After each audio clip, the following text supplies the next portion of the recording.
Pak Direktur, mohon izin sebelumnya. Saya dengan Bu Marlia akan membawakan pesawat ini terbang ke ruang identifikasi masalah. Jadi pilotnya kita berdua nih, Bu. Lanjut Pak Pilot. Oke. Baik. Bismillahirrahmanirrahim. Ya, pilot kopilot. Assalamualaikum warahmatullahi wabarakatuh. Waalaikumsalam warahmatullahi wabarakatuh. Alhamdulillah, salatu wassalamu ala asrofil anbiya'i wal mursalin wa ala alihi washabihi ajmain. Puji syukur kepada Allah Subhanahu wa taala, hari ini adik-adik semuanya kita masih bisa diberikan satu kesehatan dari Allah Subhanahu wa taala sehingga bisa menjalankan aktivitas kita, menambah wawasan adik-adik semuanya tentang penulisan karya ilmiah. Yang terhormat Dekan Febi dan pimpinan Febi, Kajur dan Sekretaris Prodi, khususan kepada Bu Kalaf yang tiba-tiba tadi datang ke ruang dekan semacam membawa AK-46 menodong saya. Langsung ditodong, bisa tidak Bapak saya untuk jadi moderator? Ya, oke. Berhubung saat ini kosong kelas untuk mengajar, insya Allah, Bu, saya bilang. Macam bawa AK-46, ya nggak bisa ngomong apa-apa lagi. Baik, salawat dan salam kepada Nabi besar Muhammad SAW.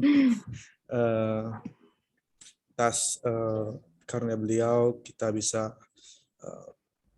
cerdas dan mengetahui dunia. Dan hari ini pembahasan selanjutnya di siang hari ini di waktu jam menunjukkan 2.14 menit. Ini merupakan jam-jam genting di mana otot mata mulai kendur, otot perut mulai tegang. Kalau itu filosofi di Jambi yang saya dapat ketika berkunjung ke Jambi, ke UIN Jambi, yang artinya kata mereka adalah ngantuk. Gitu. Jadi kita disuguhkan satu pokok pembahasan yang memang sangat penting dalam sebuah karya ilmiah, yaitu identifikasi masalah dan rumusan masalah dalam sebuah penelitian. Nah, identifikasi masalah, rumus masalah itu suatu proses yang memang paling penting dalam melakukan sebuah penelitian.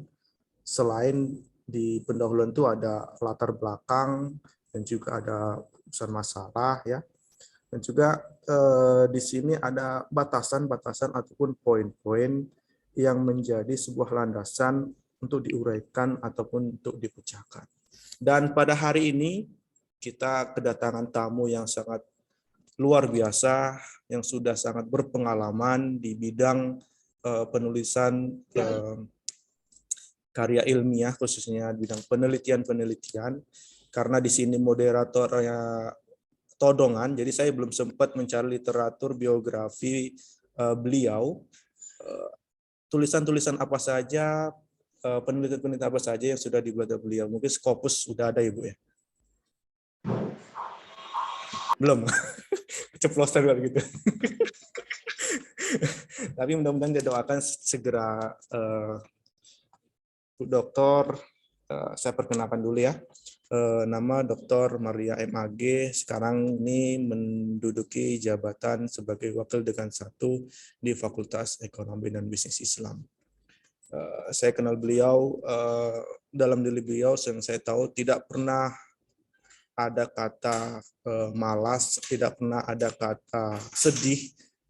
Setiap jumpa beliau selalu riang. Beliau selalu riang. Jadi kita pun dari awalnya sudah loyo, lemas, kalau sudah jumpa beliau semangat lagi. Nah, baik, mungkin itu sedikit pembuka dari saya dan perkenalan yang saya berikan kepada adik-adik semuanya. Dan selanjutnya saya serahkan kepada pemateri kita yang sangat luar biasa ini di siang hari ini, yang penuh berkah ini. Mudah-mudahan apa yang sudah nantinya diberikan oleh Ibu Dr. Marliah MAG bisa diterima dan bisa diterapkan dalam sebuah karya ilmiah, khususnya di bidang identifikasi masalah dan rumusan masalah dalam sebuah penelitian. Saya silakan kepada Ibu Dokter untuk memulai persentase dari pembahasan hari ini. Silakan Ibu. Baik, terima kasih ya Pak Budi Haryanto yang sungguh luar biasa ya. Ini saya kenal Pak Budi ini awalnya saya pikir pendiam, rupanya MC hebat gitu ya. MC hebat itu terbukti pada yudisium kita kemarin, sungguh luar biasa. Baik adik-adik sekalian, Bismillahirrahmanirrahim. Assalamualaikum warahmatullahi wabarakatuh. Waalaikumsalam warahmatullahi wabarakatuh. Hamdan wa syukurillah, salatan wassalaman ala rasulillah, amma ba'd. Oke, yang sama-sama kita hormati, ini ada Bu Kalab dulu ya, ada Bu Kalab kita, Bu Kamila, Dr. Hajah Kamila, yang sungguh luar biasa menginisiasi kegiatan FEBI Intensive Research Class Series ini. Ya, awalnya memang dalam rangka meningkatkan kapasitas kita, kapabilitas kita untuk menulis karya ilmiah. Terutama awalnya dimulai untuk adik-adik ya, kegiatan magang, namun kemudian berkembang untuk kegiatan dosen juga. Jadi adik-adik yang terpilih ini merupakan squad. Nah, nanti squad ataupun ya, punggawa FEBI yang bakalan membantu para dosen untuk membuat karya tulis ilmiah. Yang kita hormati juga Direktur FEBI Career Center, ada Pak Budi Dharma, orangnya pendiam tapi serius dalam mengerjakan sesuatu. Saya salut kepada beliau. Saya banyak hal-hal yang beliau ketahui, banyak pengalaman beliau yang saya tidak pernah dapatkan. Saya rencananya ingin belajar sama beliau, cuma belum ada kesempatan aja. Tak lupa pula hormat saya kepada Pak Budi Haryanto ya, moderator kita, serta Bapak Ibu sekalian, dosen, kalau ada kajur, sekjur yang hadir di sini, karena tak terlihat ya, saya hormati. Kemudian juga adik-adik sekalian, orang-orang yang terpilih dalam seleksi yang cukup ketat yang diadakan oleh FEBI Career Center. Alhamdulillah di siang hari ini, di siang hari menjelang sore ya, Mbak kata Pak Budi, ini jam-jam gawat nih, jam-jam ngantuk, jam apa.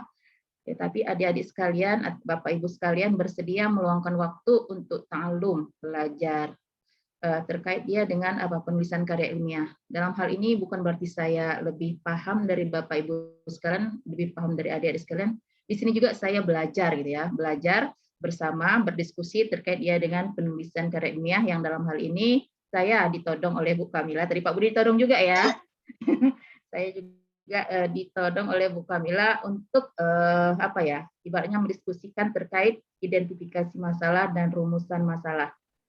Adik-adik sekalian yang berbahagia ya, izin saya share screen, bisa nggak langsung? Atau enggak saya jadi, oh bisa ya? Atau minta izin dulu? Oh bisa, biasanya minta izin apa dulu, host dulu ya. Ini kenapa bisa langsung nih? Berarti canggih nih Zoom-nya ya, kalau Zoom saya nggak bisa. Baik ya adik-adik sekalian, aduh.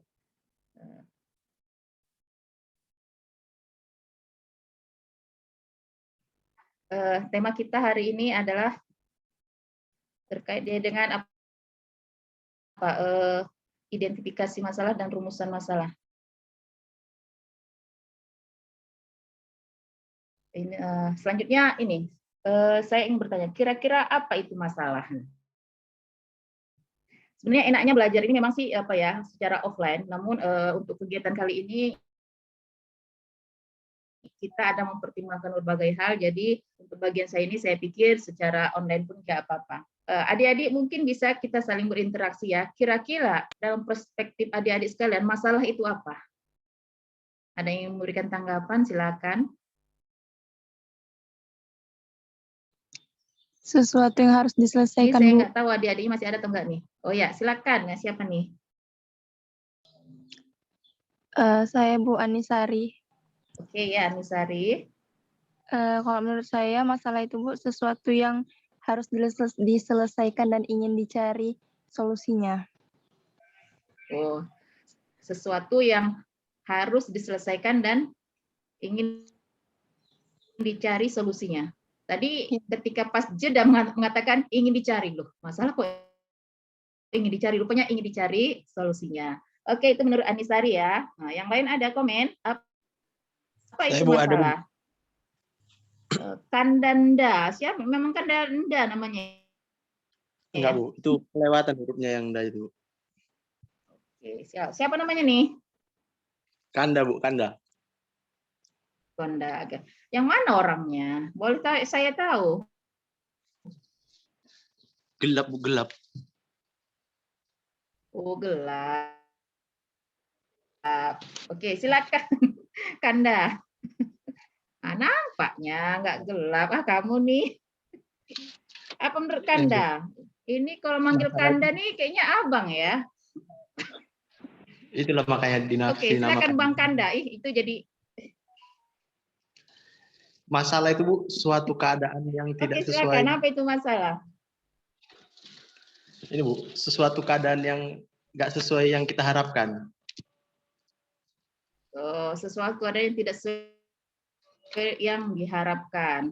Tadi kalau Anissa Sari adalah sesuatu yang harus dicari solusinya seperti itu ya. Kalau menurut Anda sesuatu yang tidak sesuai dia dengan apa yang diharapkan. Jadi kita pingin A, rupanya dapat B seperti itu ya. Oke, ada satu lagi silakan. Biasanya kan harus ganjil gitu kan. Ada lagi komen?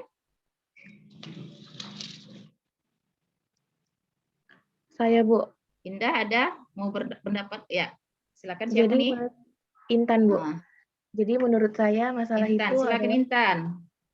ya Bu. Jadi menurut saya masalah itu adalah hal-hal yang masih belum dipecahkan gitu, Bu. Belum dapat solusinya gitu. Oh, hal-hal yang belum ada solusinya ya. Oke. Baik, adik-adik sekalian. Nah, kita sebagai manusia punya rasa ingin tahu ya, ingin kepo. Saya pikir setiap orang pasti punya rasa itu. Baik, misalnya gini,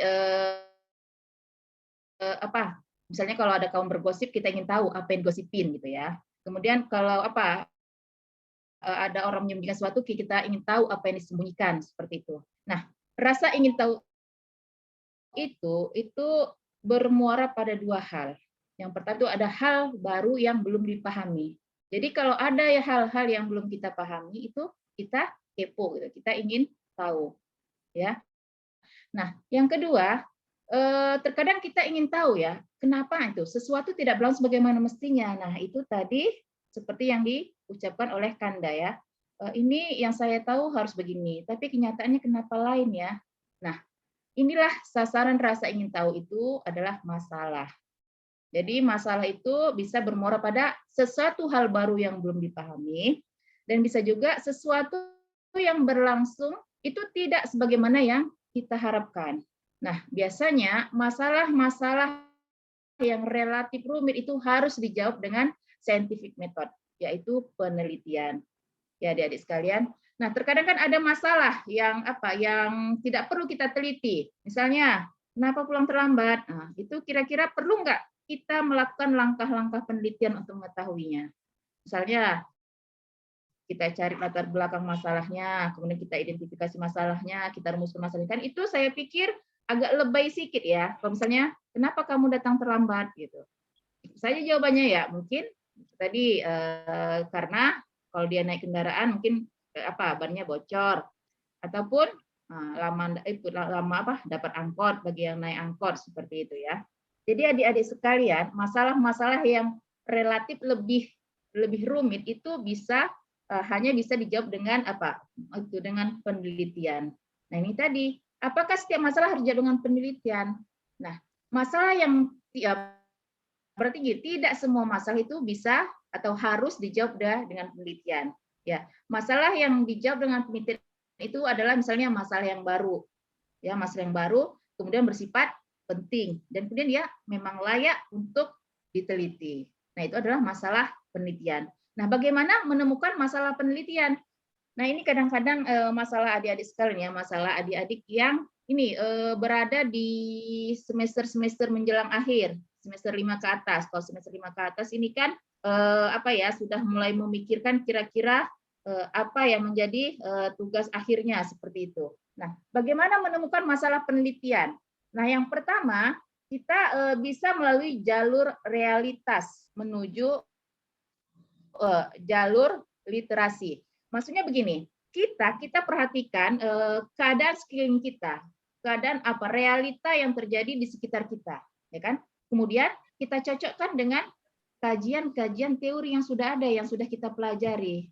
Jadi di situ, oh ternyata misalnya kenyataannya begini, tapi hasil bacaan saya kok lain seperti itu. Nah ini terjadi itu tadi perbedaan gitu ya, tidak sesuai dia realitas dengan yang itu tadi teori-teori. Nah bisa juga masalah penelitian itu ditemukan dengan jalur mulai kita banyak membaca literatur, kemudian kita bandingkan dia dengan realitas. Nah, mungkin ini posisi adik-adik sekalian. Kalian dianggap ketika belajar di FEBI, belajar di kelas itu banyak teori-teori yang sudah diperoleh. Nah, setelah banyak bekal yang diperoleh itu kemudian kalian terjun ke lapangan. Ya, terjun ke lapangan. Ternyata apa yang kalian dapat di kelas, apa yang kalian dapat secara teori di bangku kuliah itu berbeda dia dengan apa yang ditemukan di di lingkungan seperti itu.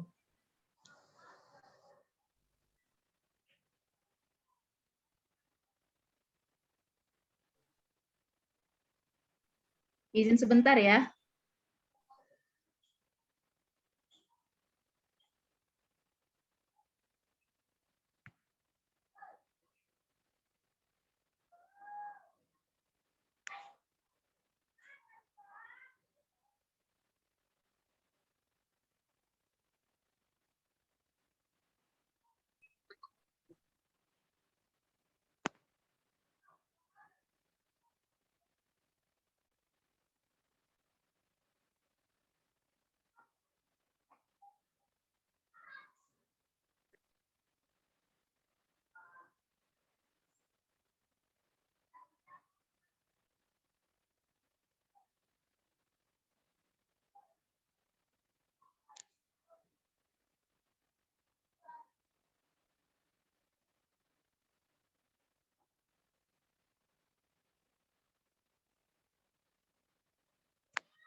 Oke, maaf ya.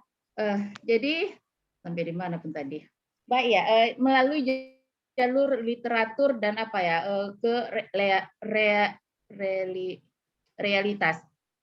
Nah, biasanya gini, adik-adik itu kan dibekali di bangku kuliah itu banyak berbagai macam teori. Kemudian adik terjun ke lapangan. Nah, di situ adik melihat ternyata apa yang dipelajari selama ini berbeda dia dengan kenyataan. Nah, dari situ kita bisa menemukan apa ya? Masalah namanya, ya, masalah. Nah, kemudian selanjutnya memilih dan merumuskan masalah. Nah, memilih masalah merupakan langkah awal dari suatu penelitian. Nah, tadi yang kita lihat, yang setelah kita misalnya tadi kan ada dua jalur ya, dia berdasarkan realitas ke literatur ataupun literatur ke realitas. Nah, kemudian setelah itu ditemukan, misalnya terjadi kesenjangan antara Dasolen dan Dasein, yaitu beda yang teori dengan sains, prakteknya seperti itu. Ini terjadi beda antara aturan yang aturan yang sudah ditetapkan dengan pelaksanaannya. Nah, ini masalah juga namanya. Kemudian terjadi antara beda teori dengan prakteknya. Kemudian juga terjadi kesenjangan antara rencana dengan pelaksananya, kemudian pengalaman masa lampau dengan apa yang terjadi sekarang. Nah, ini merupakan masalah seperti itu, ya. Nah, yang harus kita perhatikan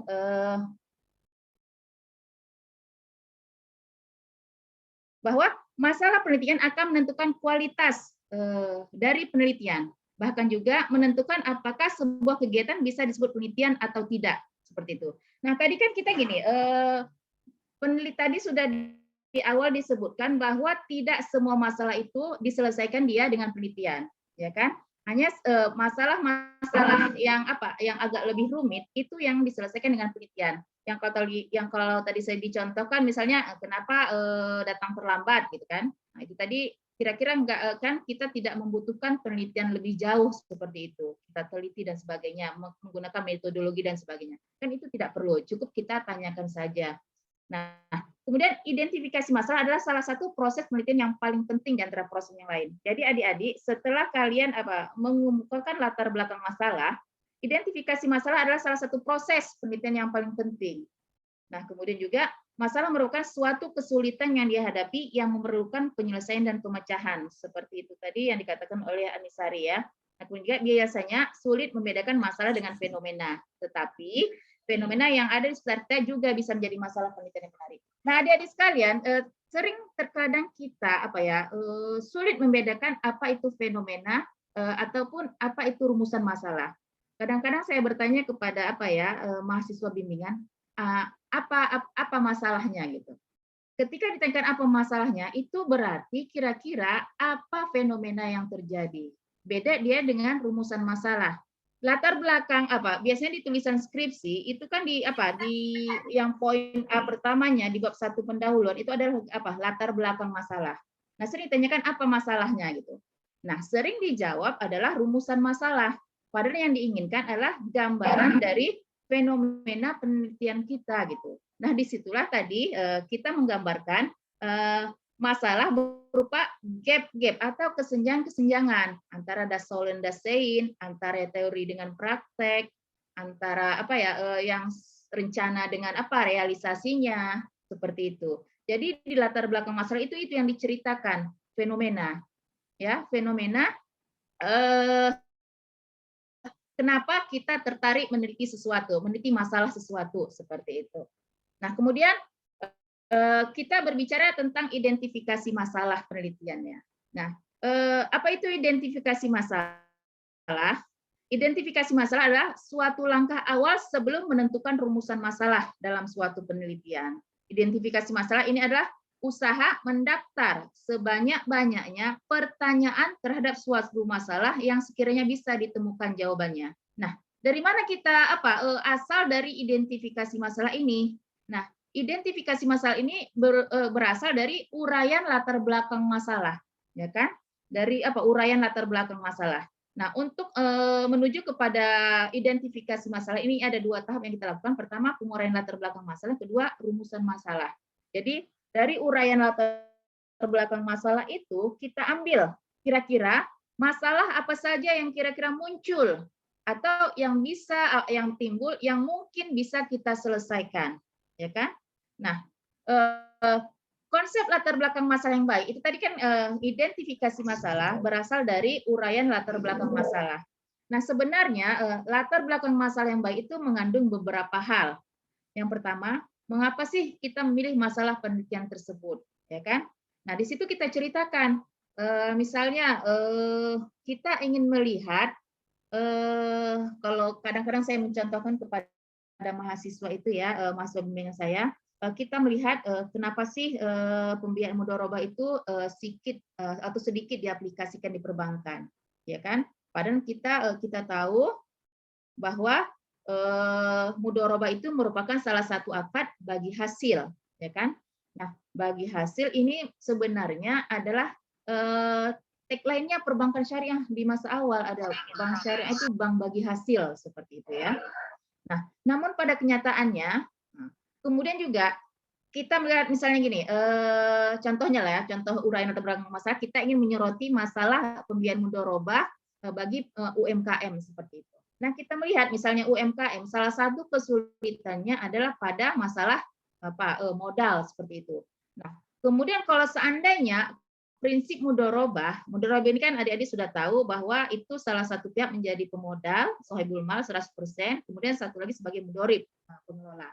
Nah, kalau seandainya akad mudorobah ini diaplikasikan oleh perbankan, tentu para UMKM kita terbantu. Kita tahu bahwa UMKM ini merupakan jenis usaha yang mampu bertahan di masa krisis. Nah, itu tadi kan cocok kali kalau seandainya ini masalah pembiayaan berupa mudorobah ini diterapkan pada UMKM. Namun kenyataannya apa gitu kan? Kenyataannya kita lihat dari data perbankan ternyata jumlah pembiayaan mudorobah ini sedikit. Lalu timbul dalam pemikiran kita, kenapa ya? Padahal kalau ini diterapkan bagi UMKM, ini UMKM kita terbantu seperti itu. Nah, disitulah kita uraikan di latar belakang masalah kenapa kita memilih menyoroti masalah pembiayaan mudorobah seperti di perbankan syariah. Nah, itu tadi di latar belakang masalah juga situasi yang latar belakang masalah yang akan diteliti. Tadi juga sudah dicontohkan ya. Kemudian hal-hal yang telah diketahui atau belum diketahui mengenai masalah yang akan diteliti. Oke ya. Nah, ini biasanya bisa kita lihat dari dari penelitian terdahulu. Nah, kemudian pentingnya penelitian tersebut baik secara teori ataupun secara praktis. Kemudian penelitian yang akan dilakukan mengisi kekosongan yang ada. Jadi adik-adik sekalian sering ya cek judul ya di prodi itu sering tertolak. Kenapa? Sudah ada yang meneliti. Kenapa? Kadang hanya beda tempat aja seperti itu. Jadi dia penelitian itu harus mengisi kekosongan yang ada gitu. Ya, walaupun kita melihat itu ada masalah, namun ketika sudah diteliti orang, sudah ada yang meneliti terlebih dahulu itu tertolak dia. Nah, kemudian dari uraian latar belakang masalah itu, kita identifikasi masalah-masalah yang muncul. Kalau dari yang saya contohkan tadi, kira-kira apa saja masalah-masalah yang bisa kita uraikan? Tadi kan identifikasi masalah, ngumpulin masalah-masalah yang mungkin bisa kita teliti. Atau masalah-masalah yang mungkin muncul dari uraian latar belakang masalah. Mungkin adik-adik ada yang ingin menanggapi, silakan. Kira-kira dari latar belakang masalah yang saya ceritakan terkait pembiayaan mudorobah di perbankan syariah untuk UMKM, kira-kira masalah-masalah apa aja yang bisa kita identifikasi atau kita munculkan gitu. Silakan. Ada yang menanggapi? Halo. Kita interaktif aja ya biar nggak ngantuk. Ada ya? Ada adik-adik?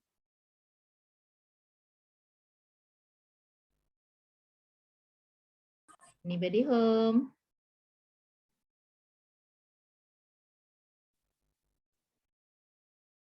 Tidur kayaknya orangnya. Sepertinya perlu juga Ibu disebut nama mereka, jadi nggak Oke lah, kalau itu saya malu-malu kucing gitu. Ya, mana nih anggota yang terseleksi 22 orang ini? Ini kalian adalah orang-orang pilihan, ya, yang lebih dari yang lain. Bentar ya, saya buka WA-nya dulu nih. Nama-nama yang lolos sebanyak 22 orang. Atau Pak Budi Haryanto bisa manggil mereka? Belum nampak. Siapa yang ingin ngasih tanggapan? Pak Budi ingin siapa coba? Ingin dengar suara siapa? Saya ingin dengar suara, kalau tadi suara Kanda sudah kita dengar. Suara Ahmad Anissa Suwandi. udah. Ahmad Suwandi. Siapa? Ahmad Ahmad Suwandi. Suwandi.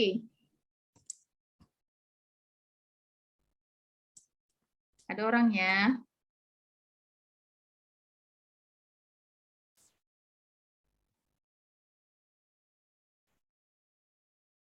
Ya ada. Saya pun mendengar suara Ahmad Suwandi lah. Mana dia?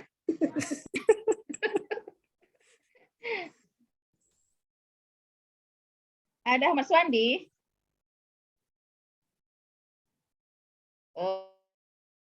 Kalau gitu ntar ya. Ini udah dapat saya nama-namanya. Baik, silakan Vina Sintiasari. Mana suaramu?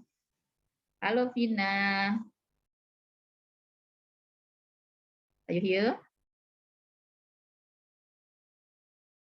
Ya, ada. Saya, Bu. Oke, silakan Vina. Nah, tadi dengarkan uraian ringkas terkait dia dengan latar belakang masalah, gambaran singkat terkait pembiayaan mudharabah oleh perbankan syariah untuk UMKM yang minim ya. Padahal kalau diperhatikan akad mudharabah itu cocok diterapkan bagi UMKM yang misalnya untuk untuk penambahan modal seperti itu. Oke, nah kira-kira dari uraian tersebut untuk identifikasi masalahnya kira-kira apa yang bisa kita ambil? Tadi kan identifikasi masalah kan kita kumpulin ya masalah-masalah yang mungkin muncul dari uraian latar belakang masalah. Silakan Vina.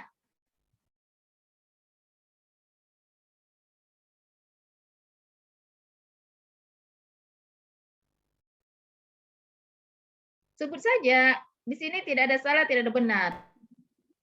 Saya pun masih belajar kok. Silakan Vina, kira-kira misalnya judulnya apa ya? Pembiayaan mudharabah sektor pembiayaan mudharabah strategi pembiayaan mudharabah untuk UMKM studi kasus sebenarnya perbankan syariah gitu. Karena biasanya melakukan akad pembiayaan mudharabah itu adalah perbankan syariah gitu. Apa? Langsung temanya si Vina aja, Bu. Apa Pak Direktur? Oh ya, oke, Vina ya, silakan temanya. Masing-masing Gapnya deh tuh, Bu. Gapnya udah ini ya. Ya, saya lupa bahwa kalian sudah harus. Oke, silakan. Terima kasih Pak Direktur. Silakan Vina, masalah yang kamu bahas saja. Apa masalah yang kamu bahas?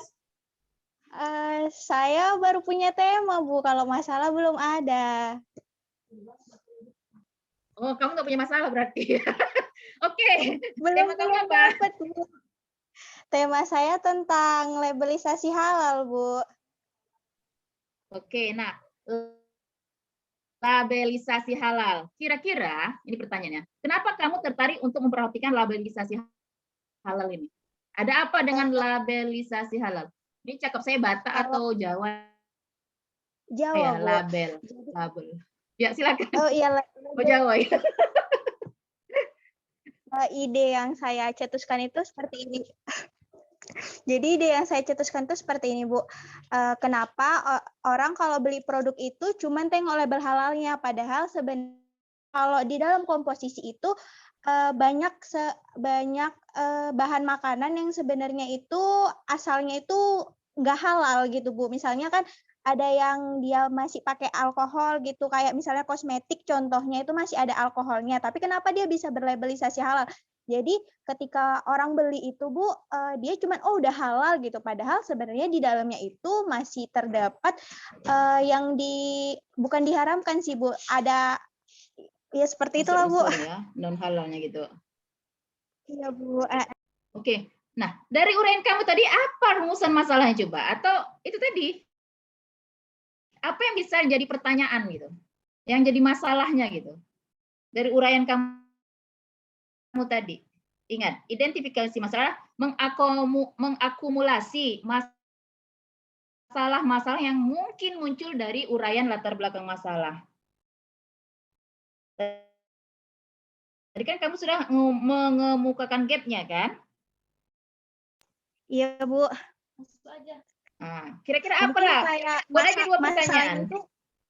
Masalahnya mungkin seperti kurang minat baca dari konsumen ya, Bu, terhadap produk itu. Itu bisa jadi masalah juga nggak, Bu? Tadi pernyataan kamu, orang hanya melihat label halal ya kan? Padahal padahal komposisinya itu isinya masih ada ya, komposisinya masih ada yang berkemungkinan dari halal gitu. Berarti kan dia baca, iya. Itu kan tadi mereka hanya melihat dari label halal kan? Iya, Bu. Iya. Oh, berarti maksudnya mereka tetap melihat kan? ada tetap lihat si produk ya gitu ya, Bu? Iya, maksudnya nih, pertanyaan kamu itu harus disesuaikan dia dengan ini tadi.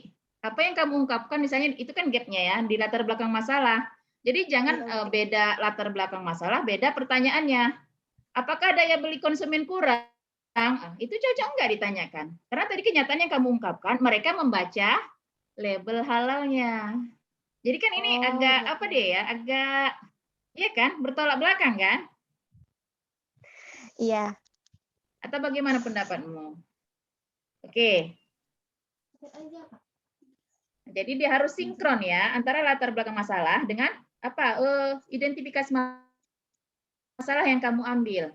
Misalnya bagaimana komposisi makanan atau kosmetik yang mempunyai label halal, ya kan? Itu satu misalnya. Kemudian apakah label halal yang mereka keluarkan itu sudah merupakan label halal yang resmi dikeluarkan MUI? Ini kan masih terkait ya dengan ini tadi, labelisasi halal kan?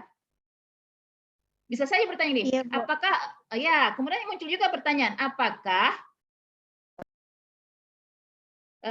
labelisasi halal ini berbatas waktu gitu. Sama seperti kan ada kadaluarsa gitu kan. Itu bisa saja kita munculkan pertanyaan itu. Dari mana asalnya? Dari uraian latar belakang masalah terkait labelisasi halal. Ya kan? Jadi makanya pada identifikasi masalah bisa lebih dari 10 kita munculkan. Dari mana asalnya? Dari uraian latar belakang masalah. Oke, ya Vina ya. Makasih responnya. Oke, selanjutnya siapa Sama-sama, Bu. lagi? Terima kasih. Ya. Siapa lagi yang mau mencoba? Ada? Atau perlu saya panggil?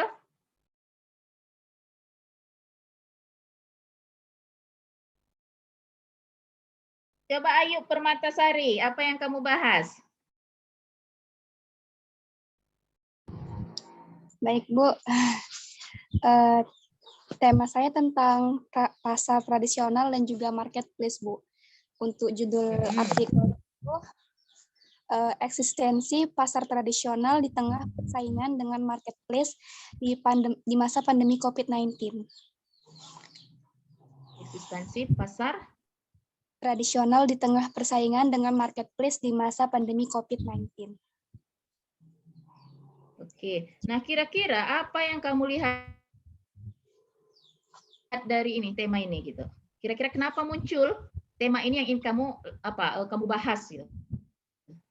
Jadi saya melihat latar belakangnya itu, Bu, kan di masa pandemi COVID-19 ini banyak peraturan pemerintah yang menyebabkan masyarakat Indonesia tidak boleh keluar rumah kan, Bu, seperti PSBB dan juga PPKM. Nah, itu kan tidak boleh keluar rumah sehingga banyak masyarakat Indonesia yang beralih untuk membeli kebutuhan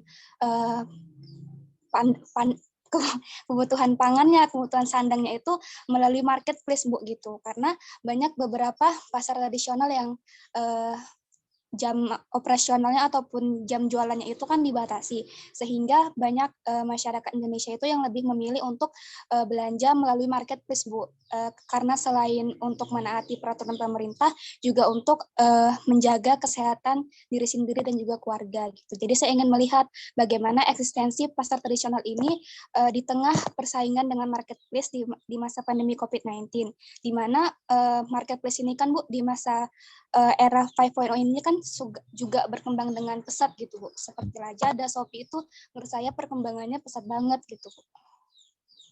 Jadi seperti itu, Bu. Nah, kira-kira dari uraian tersebut apa masalah-masalah yang bisa dimunculkan? Kita ingin mengidentifikasi masalah-masalah yang muncul. Masalahnya pembatasan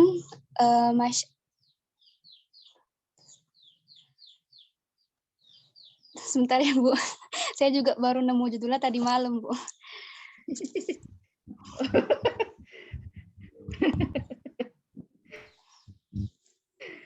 Sebenarnya memunculkan itu pertanyaan itu mudah aja gitu kan.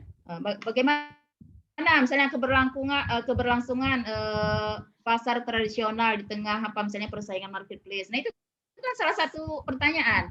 Kemudian pertanyaan, apakah semua kebutuhan masyarakat bisa dipenuhi oleh misalnya marketplace gitu. Marketplace ini kan ibaratnya apa dia ya? Sebenarnya pasar tradisional kan bisa juga ya melalui marketplace, misalnya sayuran yang diantar pakai Gojek gitu ya. Bisa kayaknya ya. Atau bagaimana menurut Ayu? Iya bisa juga Bu, tapi kan nggak semua terkadang pasar tradisional ataupun virtual yang di pasar itu bermitra dengan marketplace gitu Bu. Apakah bisa pasar tradisional bermitra dengan marketplace? Nah, itu kan pertanyaan juga. Jadi identifikasi masalah itu mengakomodir pertanyaan-pertanyaan yang mungkin muncul dari uraian kita tadi, uraian latar belakang masalah. Ya, jadi apalagi kira-kira pertanyaan yang muncul, kan? Itu kita keluarkan aja semua gitu. Bebas kita dalam identifikasi masalah, kita bebas mengeluarkan pertanyaan apapun yang terkait dia dengan kita tadi tema kita, pembahasan kita yang sudah kita uraikan di latar belakang masalah, kenapa kita ingin meneliti masalah tersebut gitu. Jadi sebenarnya kalau identifikasi masalah ini nggak pala inilah, nggak pala serumit menemukan gap. Yang paling susah itu menemukan gap penelitian ya. Kadang-kadang mahasiswa ini ke apa gap penelitian, wah itu paling jarang dia bisa menjawab. Karena sebenarnya masalah itu banyak atau apa, hanya saja belum terbaca atau belum terlintas di pikiran kita gitu. Banyak kali masalah hidup nih gitu. Cuma mungkin ya nggak terbayang kita kalau itu sebenarnya masalah gitu ya. Oke ya, yuk. Jadi tadi terkait dia dengan pasar tradisional dan apa marketplace gitu ya. Jadi banyak hal-hal yang bisa dipertanyakan. Apakah misalnya untuk meningkatkan keuntungan penghasilan pedagang pedagang di pasar tradisional itu, mereka juga memanfaatkan marketplace, ya kan? Bagaimana nanti juga bisa bermitra dengan ini ya. Bagaimana? Ya itu tadi yang penting masih terkait dia dengan apa yang kita bahas seperti itu. Oke ya, selanjutnya Tasa Dawiyah, silakan. Apa yang dibahas? Ini kayaknya mahasiswa bimbingan saya nih ya, Tasa nih. Mana Tasa? Halo Tasa. Ya ada?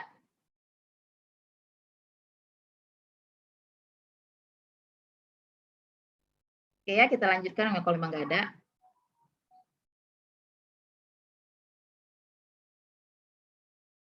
Oh, ini Nadir Filka ya? Silakan Filka.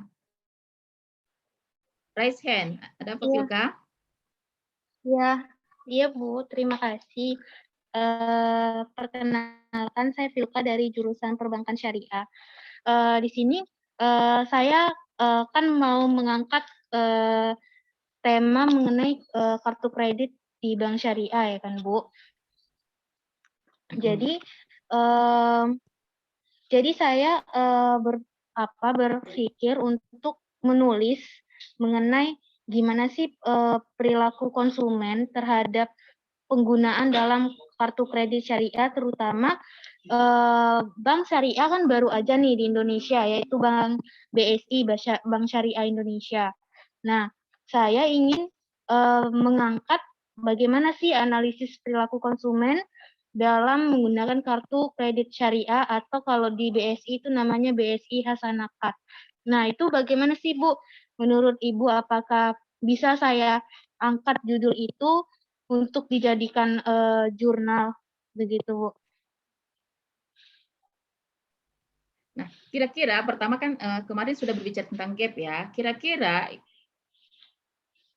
kenapa Filka mengangkat itu sebagai tema tulisannya? Ya, nah, pertama itu diitukan dulu, diuraikan ada nggak gap apanya gitu, atau masalah atau fenomenanya apa gitu yang terjadi. Nah, kira-kira apa yang Filka lihat terkait kartu kredit ini? Fenomenanya. Fenomenanya. Jadi itu kan berawal dari fenomena yang kemudian diuraikan di latar belakang masalah. Jadi kalau saya mau ngangkat bagaimana dari sisi Islamnya gitu, perspektif Islamnya gitu. Nah, jadi bagaimana sih pandangan syariat Islam ini mengenai kartu kredit pada bank syariah gitu? Karena kan aneh gitu ya kalau bank syariah itu pakai kartu kredit, tapi gitu Bu. Mute. Termute. Oke, nah tadi kan alasannya kenapa bank syariah ya mengeluarkan kartu kredit gitu ya. Kira-kira Vilka udah tahu bagaimana mekanisme kartu kreditnya gitu. Kok tiba-tiba kita ingin apa? Halo? Ingin melihatnya dari Halo, sisi Bu. syariahnya. Kira-kira apa? Ya, kira-kira dalam apa pelaksanaan kartu kredit itu apa yang kira-kira tidak sesuai dengan syariah? Tadi kan pertama, yang masalah itu gap ya, beda teori dengan praktek ya, beda yang seharusnya dengan kenyataannya, ada solidasinya beda seperti itu. Nah, kira-kira apakah Vilka sudah tahu bahwa praktek yang dijalankan itu beda dengan seharusnya? Karena kita tahu bank syariah ada beberapa hal yang harus dipatuhi seperti itu kan, tidak ada gharar, tidak ada maisir dan sebagainya. Nah, sehingga muncul itu tadi. Kalau memang itu yang ingin diangkat, pertama kita harus tahu bagaimana jalannya atau mekanismenya atau operasionalnya hasanah card tersebut. Kalau memang masih sesuai syariah, masih sesuai dia dengan aturan, berarti itu nggak ada masalah. Ketika nggak ada masalah, nggak perlu kita teliti. Karena penelitian itu gunanya memecahkan masalah. Kecuali misalnya praktek yang dijalankan terkait hasanah card ini ada sesuatu yang dilanggar, misalnya masih mengambil keuntungan sekian yang terkait dia dengan misalnya riba, kan nggak boleh riba seperti itu kan. Nah, itu sedangkan ada itu tapi tetap berjalan gitu. Nah, itu kita heran loh, tapi udah dilarang, tapi kok tetap berjalan seperti itu. Itu kan terjadi gap, ya kan? Yang itu kita uraikan dalam uraian latar belakang masalah. Nah, kalau seandainya memang terjadi benar ada gap seperti itu, sudah kita uraikan dalam latar belakang masalah, barulah kita identifikasi pertanyaan-pertanyaan. Misalnya, bagaimana mekanisme hasanah card yang dijalankan oleh BSI misalnya. Kemudian, apakah syarat-syarat syariah sudah dipenuhi oleh hasanah card gitu. Nah, kenapa? Misalnya ada praktek yang disinyalir, misalnya melanggar. Bagaimana pendapat DPS-nya seperti itu. Kan ini masih terkait dia dengan praktek hasanah card tadi gitu. Jadi banyak hal-hal yang bisa kita munculkan pertanyaan dalam itu tadi. Itu kalau seandainya memang ada gap dalam ini tadi tema ini tadi gitu. Jadi terlebih dahulu kita harus tahu praktek hasanah card itu bagaimana, kemudian kita bandingkan dengan teori yang ada, ya. Oke. Baik adik-adik sekalian, selanjutnya. Nah, sebenarnya masalah itu beda dia dengan rumusan masalah. Kalau masalah itu tadi yang kita uraikan dalam latar belakang penelitian atau yang sering kita dengar dengan fenomena atau gap. Jadi kesenjangan antara yang diharapkan dengan kenyataannya, antara aturan dengan pelaksanaannya, antara rencana dengan realisasinya seperti itu. Sedangkan rumusan masalah adalah suatu pertanyaan yang akan dicarikan jawabannya melalui pengumpulan data. Jadi sebenarnya kumpulan masalah-masalah dalam penelitian itu kita inventarisir dalam identifikasi masalah. Seperti itu ya. Jadi dalam uraian latar belakang masalah itu banyak bisa kita kumpulkan masalah-masalah yang masih terkait dia dengan masalah yang menjadi fokus penelitian kita. Jadi rumusan masalah itu yang pertama persyaratnya harus dirumuskan dalam bentuk pertanyaan ya, pertanyaan bukan pernyataan. Kemudian rumusan masalah itu harus jelas dan padat. Kemudian rumusan masalah harus berisi implikasi adanya data. Jadi kalau seandainya kita mengemukakan rumusan masalah tapi datanya tidak ada, itu tak akan terselesaikan. Kemudian rumusan masalah harus merupakan dasar dalam pembuatan hipotesis. Nah, ini kalau dia dalam penelitian kuantitatif. Kemudian masalah harus menjadi dasar bagi judul penelitian kita. Nah, tadi kan kalau Vilka mengambil tema terkait kartu kredit hasanah card ya di BSI. Jadi dalam rumusan masalah itu harus tercantum juga bagaimana misalnya pelaksanaan atau bagaimana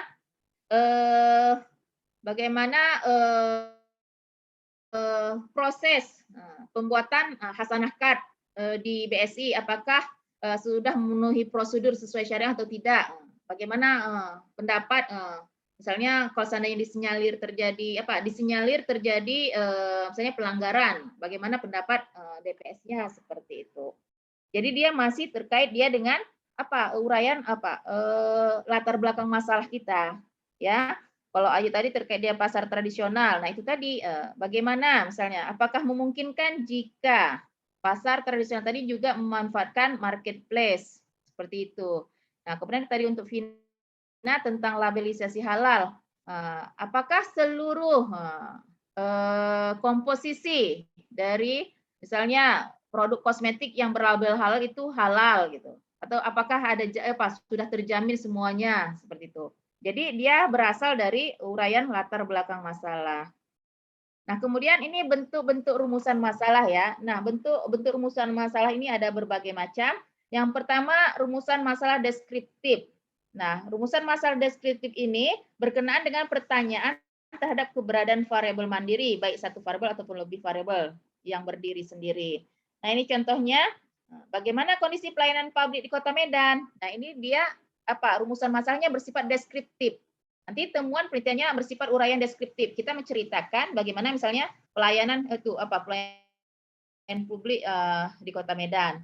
Nah, kemudian yang contoh deskriptif juga bagaimanakah peran alumni FEBI UINSU di daerah minoritas muslim. Nah, nanti temuan penelitiannya kita menceritakan bagaimana atau mendeskripsikan bagaimana peran alumni di daerah minoritas misalnya. Nah, contoh yang lain misalnya sejauh mana keterlibatan perempuan dalam pembangunan sektor ekonomi di daerah pantai. Oke, adik-adik di sini ada nggak yang kira-kira rumusan masalahnya bersifat deskriptif? Ada. Misalnya persepsi masyarakat masyarakat muslim terhadap asuransi syariah. Nah, ini kan deskriptif gitu. Yang lain di sini adik-adik ada? Tidak, yang mengangkat tema terkait penelitian rumusan masalahnya deskriptif.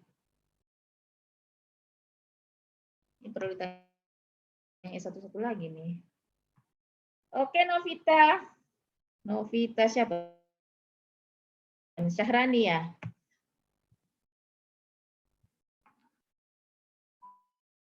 Novita Syahriani. Penelitiannya apa? Apa temanya? Temanya, Bu, tentang variasi harga pasar, Bu. Apa kira-kira yang mau dilihat dari variasi harga pasar? Judulnya gini, Bu, pengaruh variasi harga pasar terhadap minat beli konsumen di pasar harian. Berarti variasi harga pasar terhadap minat beli ya. Oke, berarti nggak masuk dalam rumusan masalah deskriptif.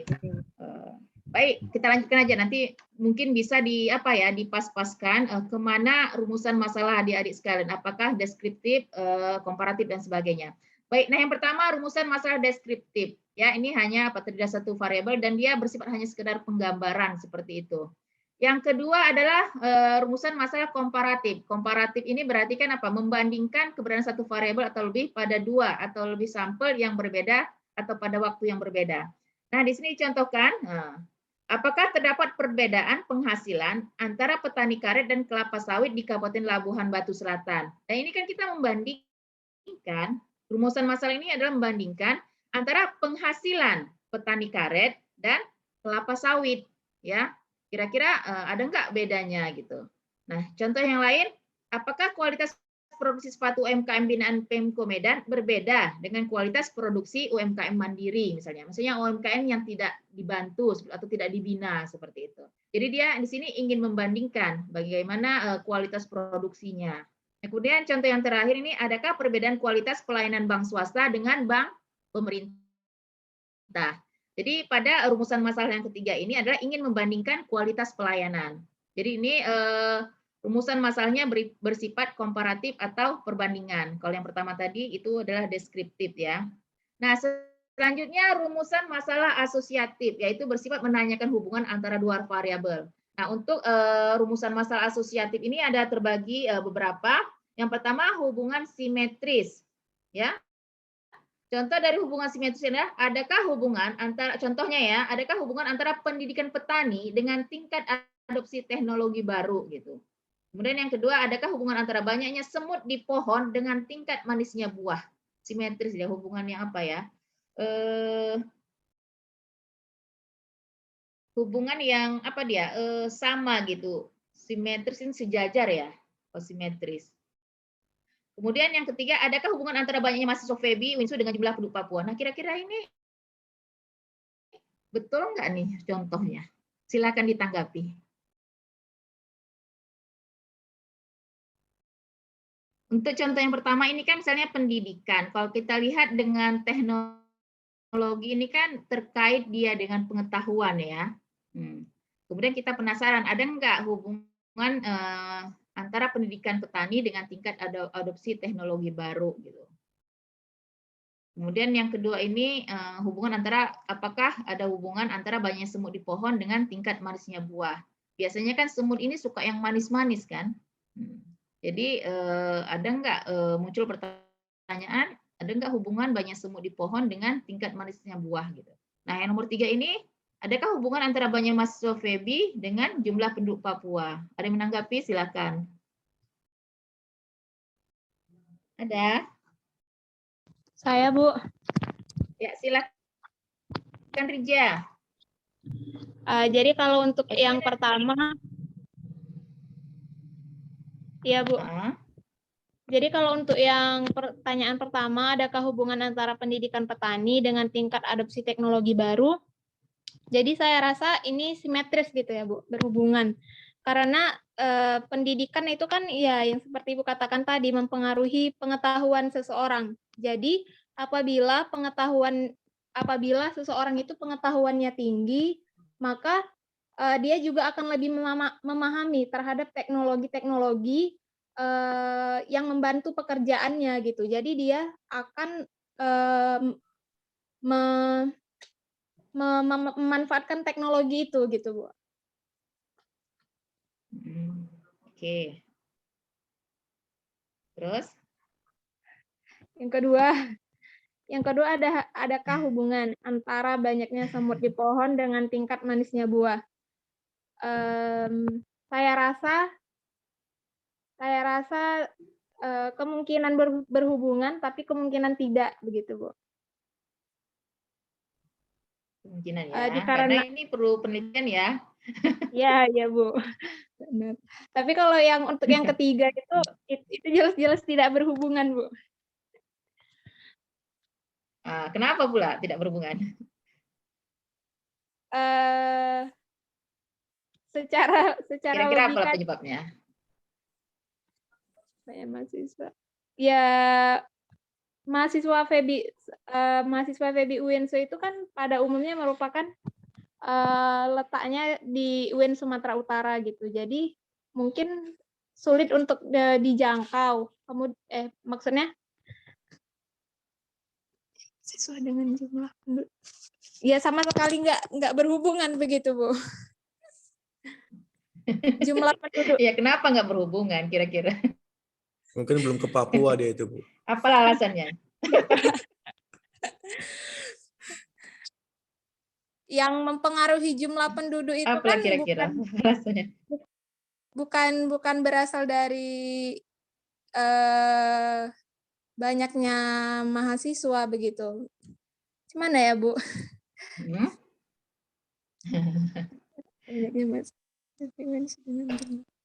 Tapi tingginya. Oke, ada yang lain mau komen membantu Rija?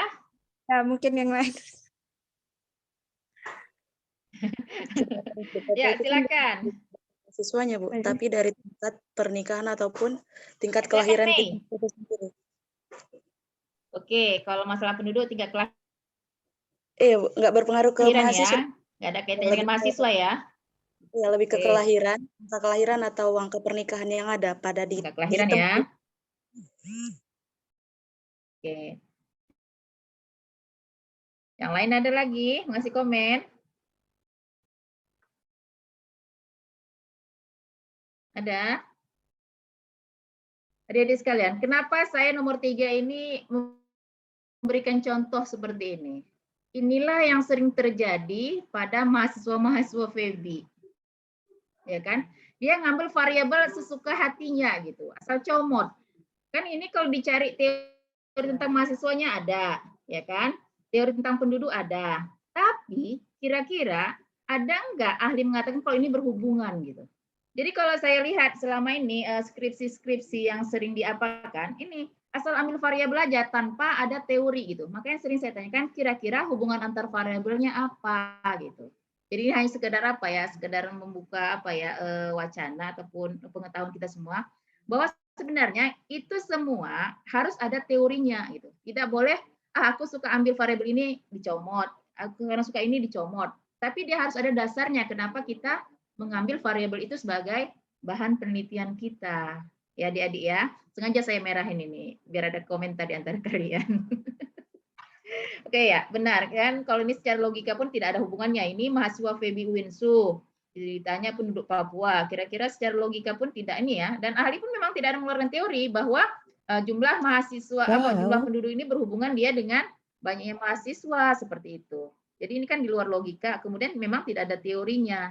Tapi maksud saya inilah yang sering terjadi sama mahasiswa gitu. Mengambil variabel-variabel sesuka hati. Nah itu tadi. Untuk kajian teorinya diambil parsial. Dicarinya misalnya mahasiswa, dicarinya penduduk gitu. Seperti itu. Jadi maksud saya mungkin kalian lah sebagai agen-agen perubahan itu bisa mensosialisasikan kepada teman-teman yang lain gitu. Bahwa sebenarnya ketika kita mengambil variabel untuk penelitian itu harus ada landasan teorinya seperti itu. Oke adik-adik, nah ini hubungan simetris. Yang selanjutnya adalah hubungan kausal, yaitu hubungan sebab akibat. Contohnya, adakah pengaruh ketinggian tempat terhadap produksi kelapa? Yang kedua, seberapa besar pengaruh pelayanan pegawai Febi Winsu terhadap kepuasan mahasiswa? Nah ini kan kalau kita lihat, nah kita cari teori, kira-kira yang mempengaruhi kepuasan itu apa? Yang mempengaruhi apa jumlah produksi kelapa itu apa gitu kan. Nah, kalau untuk kelapa ini biasanya tumbuh di mana dia? Di pantai apa di gunung? Ada petani kelapa sini, ayahnya maksudnya. Atau bahkan punya kebun kelapa gitu. Pak Budi punya kebun kelapa, Pak Budi? Pohonnya aja 1 biji, Bu. Pohonnya 1 Jadi biji. belum dikatakan kebun dia, cuma 1 biji aja pohonnya. Tapi kalau ke tanah kebun udah ada ya, tinggal 6 kelapa lagi ya. Oke, ini hubungan kausal, hubungan sebab akibat. Jadi kalau kita lihat, biasanya nyiur atau kelapa itu tumbuh di pantai ya, kebanyakan. Ya, Bu. Nah, jadi itu tadi, kita ingin meneliti apakah pengaruh ketinggian tempat, misalnya kita ingin melihat fenomena kelapa yang tumbuh di gunung seperti ini, kelapa yang tumbuh di pantai seperti ini gitu. Jadi kita ingin melihat apakah ada pengaruh ketinggian tempat terhadap produksi kelapa. Nah, kemudian yang kedua ini seberapa besar pengaruh pelayanan pegawai Febi terhadap kepuasan mahasiswa. Nah, ini pertama kita cari teori tentang kepuasan. Salah satunya mungkin adalah pelayanan. Kemudian kita ingin melihat pelayanan pegawai Febi itu bagaimana gitu terhadap kepuasan mahasiswa. Bisa saja fenomenanya gini, kan kalau secara teori semakin bagus pelayanan itu kan kepuasan semakin tinggi. Namun pada kenyataannya mungkin ya ada pegawai Febi di luar Winsu ya. Kalau Febi Winsu kayaknya baik-baik semua. Nah, ada misalnya udah bagus pelayanannya tapi mahasiswanya kurang puas gitu. Kurang puas. Nah, ini kan kalau kita lihat ini kan itu terjadi kesenjangan bahwa ketika pelayanan sudah bagus biasanya kepuasannya tinggi, tapi ini kok lain gitu. Sudah bagus pelayanannya tapi misalnya hasilnya kenapa masih mengatakan kurang puas seperti itu. Misalnya kalau dalam skala 1 sampai 4 kalau kita hasil survei mengatakan bahwa pelayanan pegawai Febi itu sudah masuk skala 4. Tapi ketika ditanyakan kepada mahasiswanya enggak menurut saya itu masih skala 1 gitu. Nah, ini kan terjadi apa dia gitu? Terjadi kesenjangan. Kenapa seperti itu? Kenapa mahasiswanya tidak puas walaupun misalnya pelayanan pegawai Febi-nya itu sudah bagus seperti itu. Nah, kemudian selanjutnya hubungan interaktif atau timbal balik. Nah, ini hubungan saling mempengaruhi, tidak diketahui mana variabel independen dan variabel dependen. Nah, ini contohnya adalah hubungan antara motivasi dan prestasi. Kira-kira mahasiswa itu berprestasi disebabkan motivasi atau motivasi disebabkan karena prestasi gitu. Jadi ini kan kalau kita lihat kita tidak tahu mana yang mempengaruhi, mana yang dipengaruhi seperti itu. Sama juga misalnya nih yang dengan kecerdasan dan kekayaan. Mungkin gini, apakah benar orang yang kaya itu cerdas. Ataupun itu tadi, orang yang cerdas itu kaya. Ada komen, silakan. Hah? Belum makan dia? Silakan Laila Alfi, komen.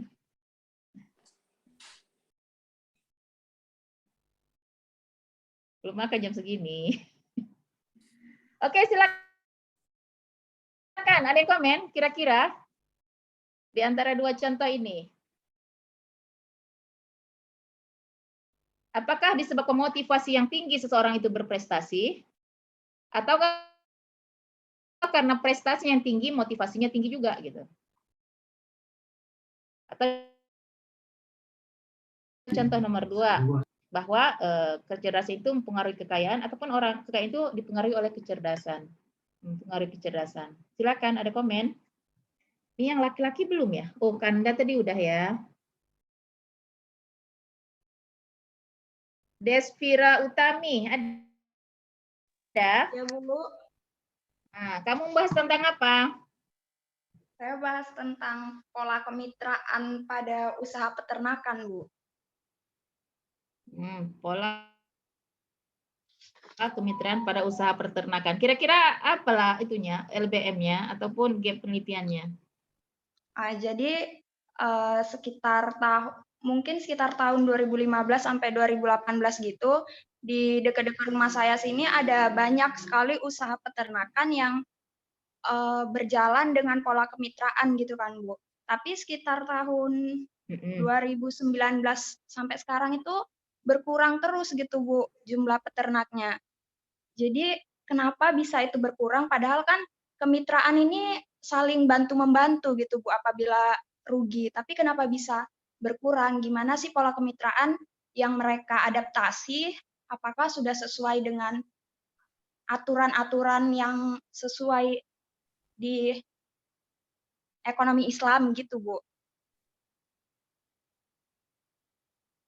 Nah, kira-kira dari jenis-jenis rumusan masalah tadi, kamu rumusan masalah yang mana coba? Kayaknya Ada deskriptif, ada kausal, ada interaktif. Kalau saya mungkin lebih ke deskriptif ya, Bu. Karena kan saya mempertanyakan bagaimana sistem yang mereka lakukan gitu sih, Bu. Oke. Karena cuma satu ya. Satu variabel lah ibaratnya. Dia terkait dengan pola kemitraannya ya. Ya kan, bagaimana pola kemitraan yang dilakukan. Misalnya seperti itu kan. Nah, oke. Nah, selanjutnya yang kedua tetap deskriptif ya. Iya, Bu.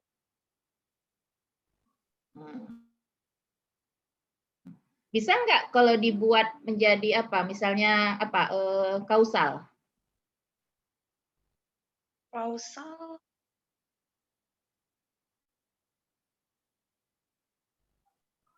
Terkait dia dengan apa?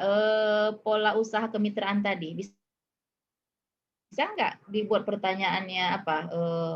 Hubungan kausal. Tadi kan semakin berkurang kan? Iya, Bu. Mungkin bisa ya, Bu. Kalau kausal itu kan sebab akibat. Bagaimana itunya? Jadi mungkin jadinya apakah sistem kemitraan berpengaruh pada bertambahnya jumlah peternak atau berkurangnya jumlah peternak. Mungkin gitu, Bu.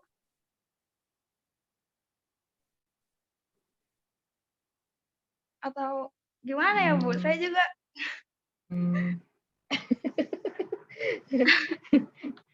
Misalnya gini, kalau menurut pengamatan, kira-kira berkurangnya mereka tuh gara-gara apa kira-kira? Kan ada, biasanya kita kan ada penelitian awal gitu ya, berkurangnya apa jumlah kemitraan itu gara-gara apa gitu? Jadi kalau berdasarkan apa yang saya lihat biasanya itu, mereka bermitra dengan siapa coba? Mitra perusahaan besar gitu, Bu. Perusahaan yang mengeluarkan produk-produk ayam potong gitu-gitu, Bu. Oke, itu mitra ya. Berarti hubungan apa kemitraan antara apa peternak dengan ayam potong, perusahaan ayam potong. Nah, kira-kira kalau untuk membuat pertanyaan yang apa hubungan kausalnya bagaimana?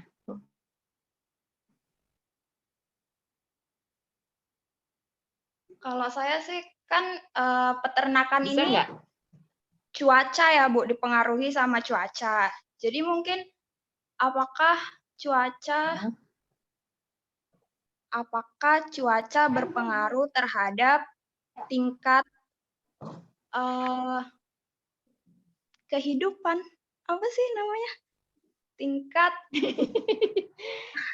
Oke, ini kan dia ada 2 variabel ini, ya kan? Peternak dan pengusaha ayam potong. Coba dikaitkan dia dengan pandemi misalnya. Bisa nggak? Kalau pandemi, Bu, kayaknya enggak, Bu. Kan ayam nggak terkena pandemi ya, Bu. Terus kalau orang juga masih bisa lah kalau mengkonsumsi ayam, karena kan ayamnya tuh dikeluarkan dalam bentuk frozen food ya, Bu. Jadi cukup lumayan bertahan lama gitu. Oke, maksudnya begini, terkait dia dengan usaha pengusaha ayam potong. Ini kan masa pandemi, income kan turun. Income masyarakat turun, ya kan? Jadi kalau untuk makan ayam mungkin bisalah diganti dengan harga yang lebih murah, ya kan? Nah, ini tadi kan fenomenanya bahwa kemitraan ini semakin berkurang di tengah antara pengusaha ayam potong dengan peternak. Mungkin bisa lah diadakan penelitian awal kira-kira kenapa ini agak merenggang. Bisa saja mungkin diasumsikan agak agak turun omset dari pengusaha ayam potong ini, orang nggak pada beli gitu karena sibuk dengan itu tadi, dari ayam kan mungkin mahal ya, frozen itu mahal, jadi mungkin lebih mengalihkan ke yang lebih murah sehingga pandemi kan penghasilan orang kan menurun, ya kan, income masyarakat menurun, jadi pendapatan pengusaha ayam potong ini terpengaruh juga. Jadi kalau untuk pertanyaan kausalnya, adakah misalnya pengaruh berkurangnya jumlah pendapatan terhadap kemitraan konsumsi antara ayam peternak dengan iya, misalnya gini ke pengusahanya itu gitu. Karena kalau begini, pengusahanya itu berarti peternak kan memasak perusahaannya gitu, Bu. Kalau ke peternaknya, kayak peternaknya itu tetap ini kan tadi pertanyaan gimana, Bu? Ketika misalnya pengusaha ayam tidak membeli lagi dari peternak, peternak tetap beternak atau bagaimana?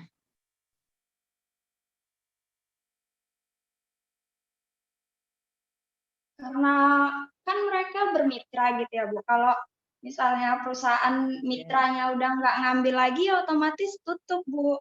Karena nggak modalnya nggak cukup, makanya peternak bermitra gitu, Bu. Nah, mitranya ini perusahaan yang bakal ngambil ayamnya itu, jadi nggak dipasarkan keluar-keluar lagi gitu, Bu. Makanya, untuk membuat contoh pertanyaan hubungan kausal, kan bisa. Nah, bagaimana misalnya pengaruh?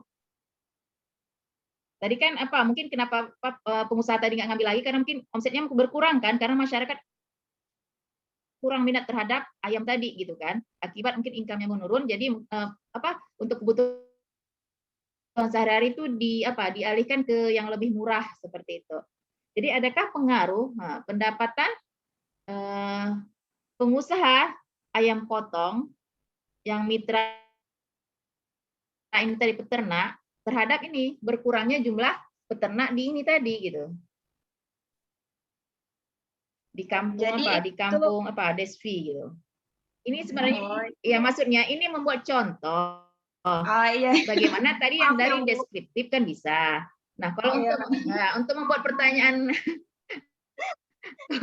kausal juga bisa seperti itu gitu dari tema yang Desvi angkat. Oke ya, baik. Baik adik-adik sekalian, mungkin itu saja yang bisa saya sampaikan. Ya. Terima kasih tanggapannya. Lebih dan kurang saya mohon maaf. Saya akhiri. Assalamualaikum warahmatullahi wabarakatuh. Saya kembalikan kepada Pak Budi yang dahsyat kita. Waalaikumsalam warahmatullahi wabarakatuh. Terima kasih kepada pemateri Dr. Mardia MAG Masya Allah, luar biasa sekali materi yang diberikan kepada kita semua hari ini. Selanjutnya, sesi tanya jawab saya berikan untuk 3 orang penanya. Bagi adik-adik yang ingin bertanya jawab, saya persilakan, silakan sebutkan nama. Silakan.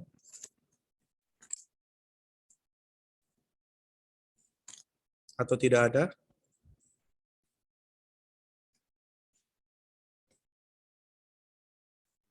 Sudah paham mereka Pak Budi. Sudah paham ya. Berarti hari ini kita Izin membahas bertanya, tentang... Pak. Oh, ada, Bu. Oh, ada Rania ya. Silakan, Iya, Rania. iya, Bu. Bu, saya izin dari EPI 7C, Bu. Mengenai perumusan masalah gini ya, Bu. Misalnya seandainya nih saya ambil rumusan masalah asosiatif. Nah, di rumusan masalah asosiatif itu kan ada hubungan simetris sama hubungan kasual juga ya, Bu. Ada 2 tuh ya kan. Itu Kausal. dalam Bukan kasual.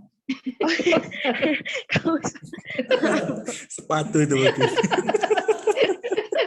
Kalau casual itu Pak siapa yang sok itu kasual nih? Pak Wadek 2 mungkin. Wadek 2, Bu. Oh, Pak Wadek 2 ya. Ya.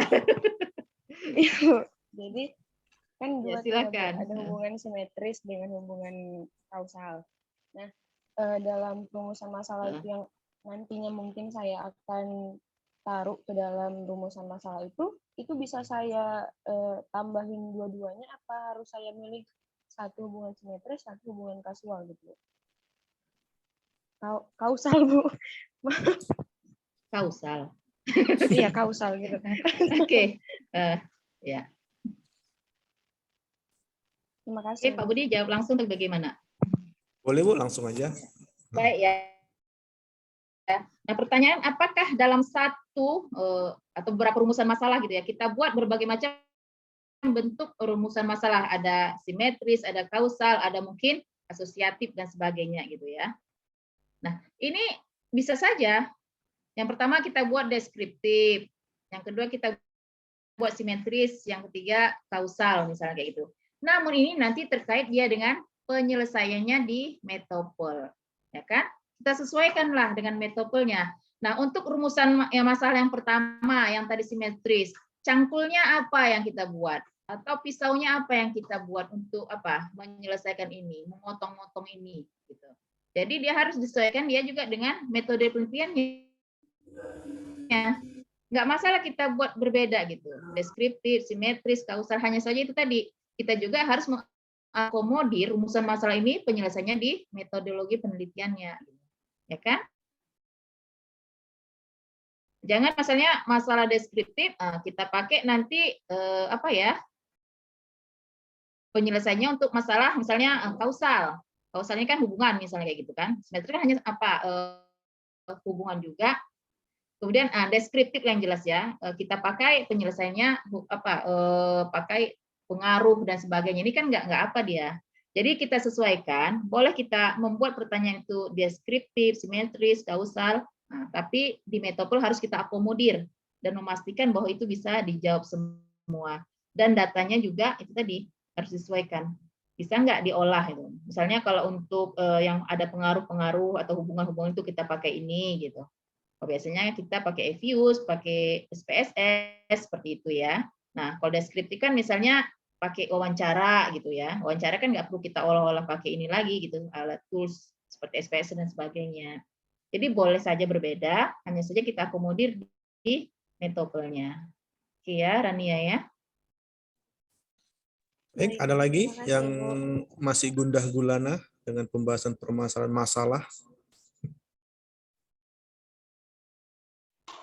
Saya, Pak. Silakan, Sri Rahmawati. Assalamualaikum, Bu. Saya Sri Rahmawati Seneni Ginting dari Ekonomi Islam 7E. Saya mau bertanya. Jadi tadi kan Ibu ada bilang kalau mau membuat masalah penelitian itu kan harus mencocokkan dulu antara teori dengan kenyataan yang ada. Nah, jadi gimana Bu caranya supaya saya bisa tahu masalah apa yang bertolak belakang dengan teori di tempat yang mau saya teliti. Sedangkan saya kan nggak tahu masalah apa yang ada dalam perusahaan itu, Bu. Terima kasih. Oke. Terima kasih ya sudah mewakili, pertanyaannya sungguh luar biasa. Pertama, kita kan kalau ingin meneliti itu ada masalah. Nah, masalah dalam penelitian itu yang kita katakan sebagai gap, ya, gap, di mana uraian gap tersebut kita letakkan di latar belakang masalah. Di situ kita ceritakan kenapa sih kita tertarik meneliti, misalnya tadi di suatu perusahaan. Kalau seandainya kita nggak tahu perusahaan itu bermasalah, kenapa pula bisa kita teliti? Kita teliti itu karena memang kita tahu di situ ada apa ya? Ada sesuatu yang janggal, ada sesuatu yang memang nggak cocok. Contohnya, misalnya, ada contoh misalnya ini namanya redundant, bahasa Indonesianya nggak bagus gitu ya.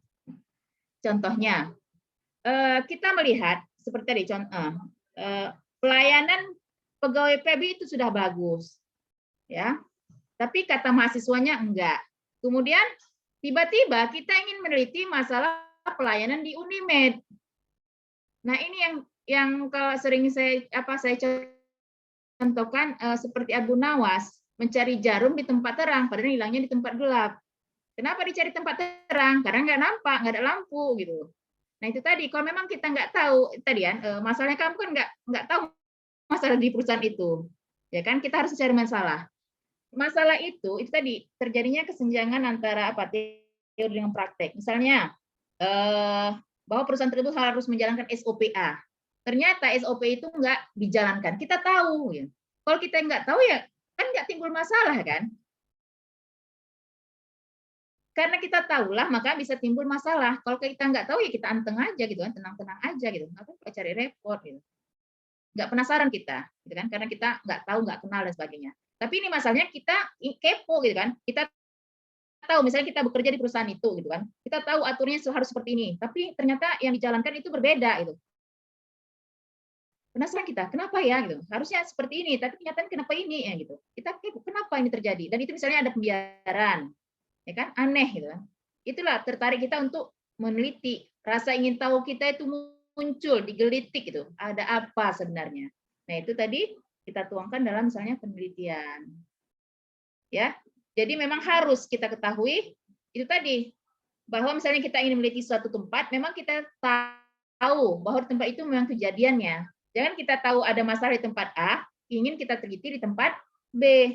Jangan-jangan nggak ada masalah di tempat B, ngapain pula kita teliti gitu ya. Itu tadi contohnya, yang bermasalah mahasiswa FEBI, tapi kita ingin meneliti di Unimed. Apa pula kaitannya gitu. Wallahu alam. Barangkali itu tanggapannya Sri Rahmawati. Baik Ibu, terima kasih. Mungkin satu lagi bisa ya Bu? Mana tahu ada? Boleh. Pak Budi masih semangat. Saya semangat aja. Pak Budi Haryanto dan Pak Budi Dharma. Saya semangat aja, ada suntikan. Oke, silakan adik-adik. Baik, Pak ada Budi. lagi?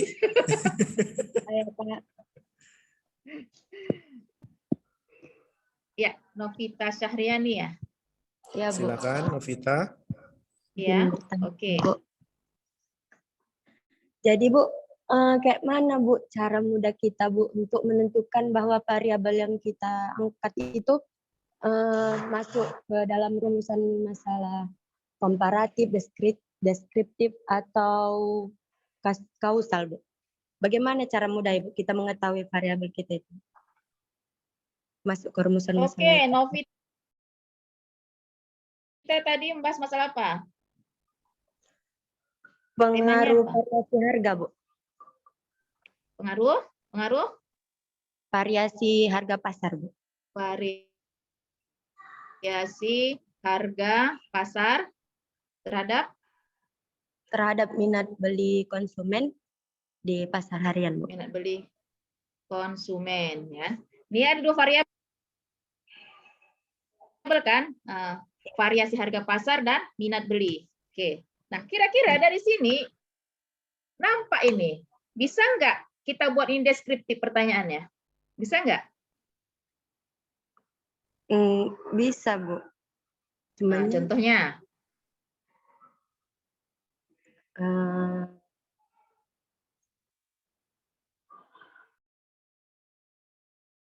Bagaimana penentuan harga pasar di pasar mini, ya kan? Nah, itu deskriptif, ya kan? Nah, kalau kita ingin bentuk lain, misalnya apa? Hubungan kausal. Adakah pengaruh atau bagaimana pengaruh variasi harga terhadap minat beli? Ini kan kausal. Cocok? Cocok, Bu. Tapi kan, Bu, kita pilih antara satu kan, Bu, biar mudah gitu kan, Bu. Apanya, rumusan masalahnya gitu, Bu. Boleh semua. Nah, tergantung kita. Kan peneliti ini yang berkuasa. Dia ingin membuat pertanyaannya bagaimana? Apakah dia ingin membuat deskriptif, membuat kausal, seperti itu. Oh, deskriptif tadi sudah dicontohkan. Bagaimana penentuan harga pasar, misalnya di pasar induk apa gitu. Kemudian bagaimana pengaruh variasi harga pasar terhadap minat beli konsumen. Kan bisa seperti itu kan? Jadi kita yang menentukan, hanya saja itu tadi. Kalau sudah kita tetapkan rumusan masalahnya, apakah kausal, apakah deskriptif, metode penelitiannya harus kita siapkan, senjatanya kita siapkan itu. Mau pakai cangkul, mau pakai pisau, harus sesuai dia. Ya kan? Oke. Iya, Bu. Jadi itu sebabnya kita pilih antara satu ya, Bu. Jadi karena metapelnya harus sesuai sama yang itu, Bu. Apa namanya? Tema yang akan kita angkat. Nggak masalah kamu pilih satu rumusan. Ya. Iya, Kalau kamu gitu. ingin membuat satu rumusan masalah, nggak apa. Nggak ada yang maksa kamu buat dua rumusan masalah. Karena ini tergantung peneliti. Kalau kamu meneliti silakan, kalau enggak ya silakan. Gitu. Tidak ada yang memaksa.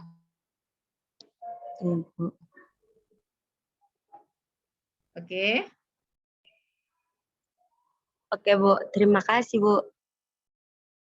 Ya, sama-sama. Baik, saya rasa sudah cukup 3 orang penanya, karena sebentar lagi juga masuk waktu sholat asar. Terima kasih kami ucapkan sebesar-besarnya kepada pemateri hari ini, Ibu Dr. Malia MAG. Luar biasa sekali memberikan satu materi identifikasi masalah dan rumusan masalah, dan hasilnya bisa dijawab menyelesaikan masalah tanpa masalah. Baik, kita doakan bersama semoga Ibu Wakil Dekan 1 Febi menjalankan tugasnya sehari-hari penuh dengan kesehatan, kelancaran baik rezeki, kelancaran segala urusan, dan diberkahkan umurnya. Dan kepada peserta, adik-adik sekalian, di situ ada link absensi yang dikirimkan oleh panitia. Boleh silakan diisi, dan di sini saya akhiri pertemuan pembelajaran hari ini. Bila taufiq wal hidayah. Assalamualaikum warahmatullahi wabarakatuh. Waalaikumsalam warahmatullahi wabarakatuh.